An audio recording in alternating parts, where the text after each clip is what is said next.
Olá, eu sou Cláudia, doutoranda da PUC São Paulo. Faço do meu doutorado sob supervisão do professor Tony Berber Sardinha, no LAEL, no Departamento de Linguística Aplicada e Estudos da Linguagem. E hoje eu vou falar um pouquinho sobre o modo que a gente usa a língua. Nós usamos a língua todos os dias, então a gente pode dizer que a língua é viva. E cada um de nós, quando a gente usa essa língua, a gente modifica um pouquinho. E essa modificação que nós fazemos na língua, a gente chama de variação. E essa variação é natural e é comum a todas as línguas. Uma língua que não varia, ela está morta, como é o caso do latim. Agora, português, francês, espanhol, inglês, essas línguas estão vivas e elas vão sofrendo essa variação ao longo do tempo. E essa variação, ela não é um acaso, ela é padronizada e ela ocorre de acordo com os contextos em que nos encontramos. Por exemplo, a maneira com que eu falo com os meus amigos não é a mesma maneira que eu me dirijo a um juiz no tribunal. A letra de uma música contém características que são diferentes das características linguísticas que eu encontro numa tese de doutorado, por exemplo.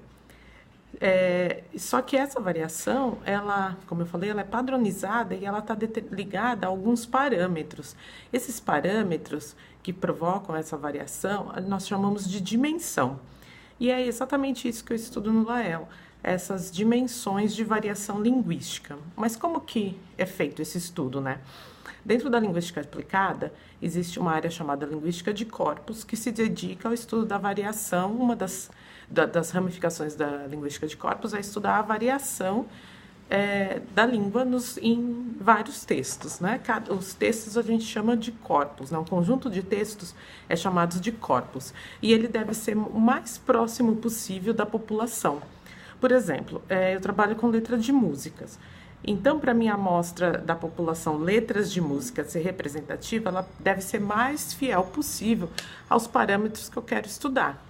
Eu não posso, por exemplo, pegar duas letras de música dos Beatles e fazer minha análise e falar que o resultado disso representa a língua dos Beatles, a linguagem dos Beatles. Não, porque duas letras de músicas é muito pouco.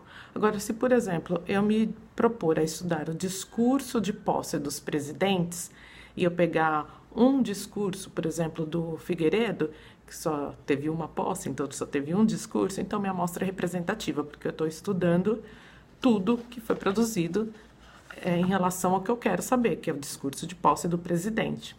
Só que cada texto ele é único. Todos eles, né? Eles não têm só uma dimensão. É como se fosse não, ele é multidimensional. É como se ele tivesse 3 dimensões, 4, 5, 10 dimensões. E para cada lado, como se fosse um cubo, cada lado que eu olho do texto, eu encontro uma característica mais saliente. Por exemplo, a música Ainda Bem, da Marisa Monte, a gente pode dizer que ela é oralizada, né? Então parece que ela está conversando com o ouvinte. Ela é não instrucional, não está dando nenhuma ordem para ninguém, né? Dizendo o que deve fazer. E ela é orientada por passado, porque ela relata coisas que aconteceram no passado dela. Isso é só uma pequena amostra do estudo da variação, que é a análise multidimensional, que essa análise que eu faço com os textos chama análise multidimensional. Isso é só uma amostra pequenininha do que ela nos proporciona. Se você quiser saber mais sobre análise multidimensional, linguística de corpos, venha para o LAEL.